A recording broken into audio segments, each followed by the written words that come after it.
Hello guys के project anime के last episode में हमने देखा था कि कुरो और शीरो को पता चल जाता है कि वो निको थी जिसने शीरो की मेमोरी को मैनिपुलेट किया था। फिर शीरो निको से कहता है कि वो उसकी मेमोरी को वापस रिस्टोर कर दे ताकि वो अपनी असलियत जान सके। तब निको अपनी मैजिक से उसकी मेमोरी लौटा देती है और फाइनली वो एक आदमी को देखता है जो उसे प्लेन से गिरा रहा था, लेकिन वो उसे नहीं पहचान पाता। अब आगे अगले दिन निको शीरो को उसके घर वापस ले आती है, लेकिन कोरो वहां जाने से मना करता है क्योंकि ब्लू क्लान को पता चल गया था कि शीरो कहां रहता है। शीरो अपने पास्ट के बारे में जानना चाहता है और एक नई जिंदगी भी शुरू करना चाहता है। फिर वो अपना पहला मिशन करते हैं जिसमें वो स्केप्टर 4 पर अटैक करके अपनी पीडीए को वापस लेते हैं। फुशिमी ने फिर अवशिमा और मोनाकाटा को रिपोर्ट किया कि उनके मेंबर्स पर अटैक हुआ है। अटैक करने वालों ने 2 बजे तक का एक कोड भी छोड़ा था।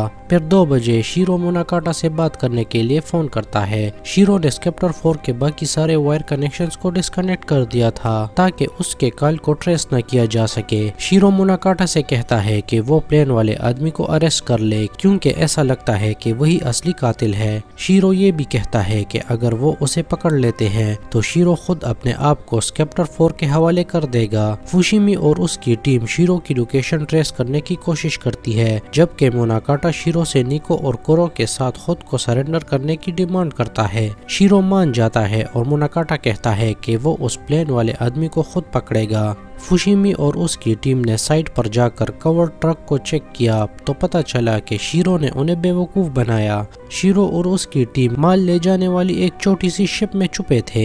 स्केप्टर 4 का ऑफिस डिवीजन 1 से 5 तक के यूनिट्स को सिल्वर किंग एडोल्फ के वाइजमैन को पकड़ने के लिए भेज रहा है। अवशिमा फिर मोनाकाटा को खबरदार करती है कि रूल्स के मुताबिक हिमेनलरिच शिप की इन्वेस्टिगेशन करने की इजाजत उन्हें नहीं है जो फर्स्ट किंग के अंडर था। वो सुझाव देती है कि पहले गोल्ड किंग को रिपोर्ट करना चाहिए, लेकिन मोनाकाटा ने कहा कि गोल्ड किंग उन्हें अलाउ नहीं करेगा। उसने कहा कि गोल्ड किंग का तुत्सुको के कत्ल में भी हाथ है, इसलिए उसने हर डिवीजन से कहा कि वो हिमेनलरिच शिप को बेस पर लैंड करने की कोशिश करें। सीन चेंज होता है। शीरो, कोरो और निको सिचुएशन को मॉनिटर कर रहे हैं। फिर निको शीरो को बताती है कि मोनाकाटा और उसके साथी आ गए हैं। शीरो को लगता है कि मोनाकाटा ने एडोल्फ को मिस कर दिया है। कोरो शीरो से कहता है कि वो अपने प्लेन को कंटिन्यू रखे और कोई उन्हें देख ना पाए। इस बीच स्केप्टर 4 के डिवीजन हिमेनलरिच शिप को चारों तरफ से घेर लेते हैं। इससे एडोल्फ एक्साइटेड हो जाता है। शीरो और कोरो एडोल्फ के शिप के आसपास उड़ने वाले एक हेलीकॉप्टर में सवार होते हैं। शीरो कोरो से पूछता है कि सिल्वर किंग कैसा इंसान है, लेकिन कोरो अभी तक उससे नहीं मिला। उसने इचिगेन से सुना था कि सिल्वर किंग जापान के 7 किंग का पहला किंग है। अचानक निको कॉकपिट में दाखिल हो जाती है और हेलीकॉप्टर के साथ छेड़छाड़ करती है, जिससे कुरो और शीरो का हेलीकॉप्टर शेक करने लगता है। फुशिमी जो ये देखता है तुरंत अपने सोल्जर से कहता है कि हवा में शांत रहे,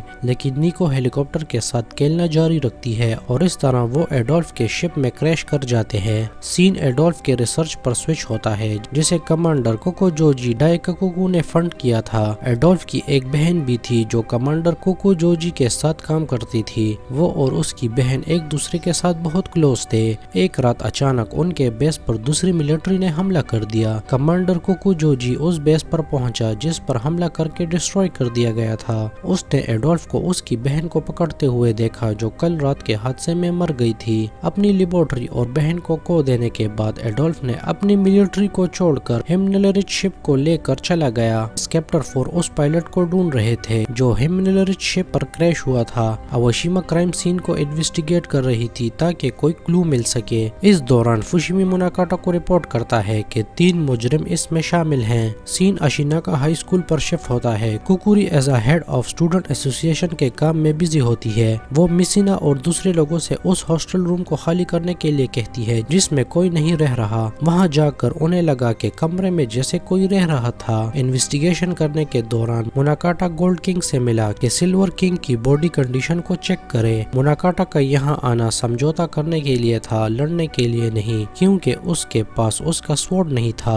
سلور کنگ کی باڈی کنڈیشن کو چیک کرنے کے بعد وہ گولڈ کنگ کی جگہ سے چلا گیا۔ دوسری طرف میکوٹو دی ریڈ کنگ کو جیل میں ایک کال آیا اور وہ جس نے کال کیا تھا اس نے اپنے آپ کو تتسوکو کا قاتل بتایا۔ کالر نے ماسک پہنا تھا، وہ فون پہ ریڈ کنگ کا مذاق اڑا رہا تھا۔ میکوٹو بھی چپ نہیں رہا اور ترنت اپنی پاور سے ماسک مین کو ڈھونڈ لیا اور اس کا ایڈریس اشیناگا ہائی اسکول کا ملا، لیکن اچانک ماسک مین کو بم سے اڑا دیا گیا اور ماسک دو ٹکڑے ہو گیا۔ کوکوری اور اس کے دوستوں نے بھی ایکسپلوژن دیکھا۔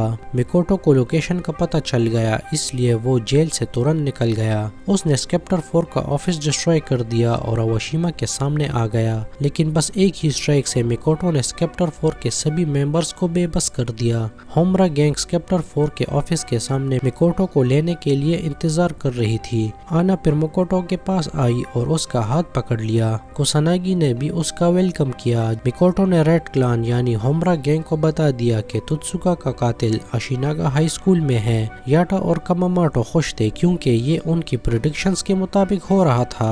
ہومرا گینگ اشیناگا ہائی اسکول کی طرف چل پڑی تتسوکو کے قاتل کو فائنڈ کرنے کے لیے۔ اشیناگا ہائی اسکول پہنچ کر انہوں نے اعلان کیا کہ سارے اسٹوڈنٹس ان کے آرڈر کو فالو کریں اگر وہ اپنی جان بچانا چاہتے ہیں۔ پھر ہومرا گینگ کے سارے ممبرز تتسوکو کے قاتل کو فائنڈ کرتے ہیں۔ میکوٹو وہاں لیٹ جاتا ہے تتسوکو کے قاتل کا انتظار کرتے ہوئے۔ پھر آنا میکوٹو کے پاس آئی اور کہا کہ اس کو برف پسند نہیں ہے جو میکوٹو کے ریڈ کلر کو ڈسٹرب کر رہی ہے۔ یہ سنتے ہی میکوٹو نے اپنے جسم سے چپکی ہوئی برف کو جلا دیا۔ آنا اس کے ساتھ لیٹ کر آسمان کو دیکھنے لگی۔ دوسری طرف کوساناگی شیرو کے بارے میں پوچھنے کے لیے یاٹا کے پاس گیا، لیکن یاٹا اور دوسرے ممبرز کو شیرو کے بارے میں کچھ نہیں ملا۔ اس نے یاٹا کو اس جگہ کی رات کی ڈیوٹی کا آرڈر دیا۔ اس نے اسے کچھ اور کرنے کے لیے بھی کہا۔ اس بیچ فوشیمی اور دوسرے سکیپٹر 4 کے ممبرز اشیناگا ہائی اسکول کے گیٹ پر پہنچ گئے۔ فوشیمی نے یاٹا کے ساتھ ہومرا میں اس کی سٹوری یاد کی۔ وہ دونوں بیسٹ فرینڈ تھے، لیکن فوشیمی ہومرا چھوڑ کر سکیپٹر 4 میں چلا گیا، اس لیے یاٹا اس پر غصہ تھا۔ اس کے بعد سے فوشیمی اور یاٹا ایک دوسرے سے نفرت کرتے تھے۔ اس بیچ کوساناگی میکوٹو اور آنا سے ملا جو سو رہے تھے۔ کوساناگی تتسوکو کے بارے میں بھی سوچتا ہے جو میکوٹو کو اپنا آئیڈل مانتا تھا۔ وہ میکوٹو کو پہلے سے ہی کنگ مانتا تھا، حالانکہ وہ ابھی کنگ بھی نہیں بنا تھا۔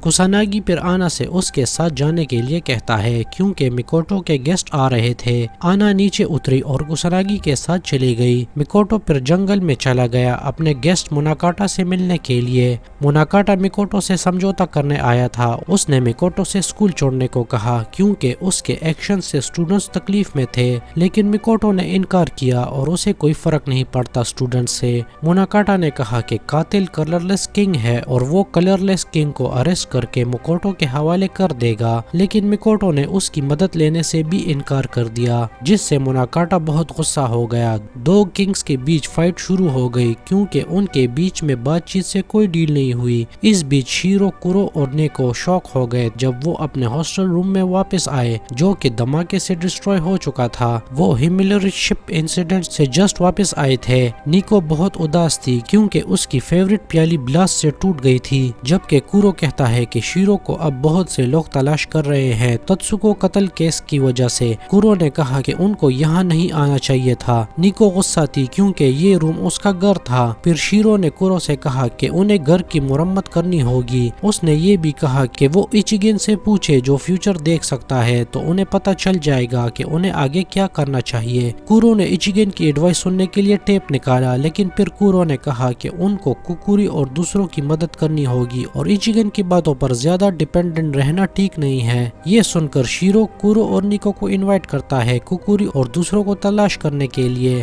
اور شیرو نیکو سے یہ بھی کہتا ہے کہ وہ پیالی کے بارے میں فکر نہ کرے، وہ دوبارہ واپس آ جائے گی۔ شیرو، نیکو اور کورو ہاسٹل روم سے چلے گئے اور یہ ایپیسوڈ یہیں پر ختم ہو جاتا ہے۔ اگر آپ کو یہ ویڈیو پسند آئی تو لائک ضرور کریں اور میرے چینل کو سبسکرائب کر کے نوٹیفیکیشن بیل آئیکن کو آن کر دیں۔ ملتے ہیں نیکسٹ پارٹ کے ساتھ۔ Thanks for watching.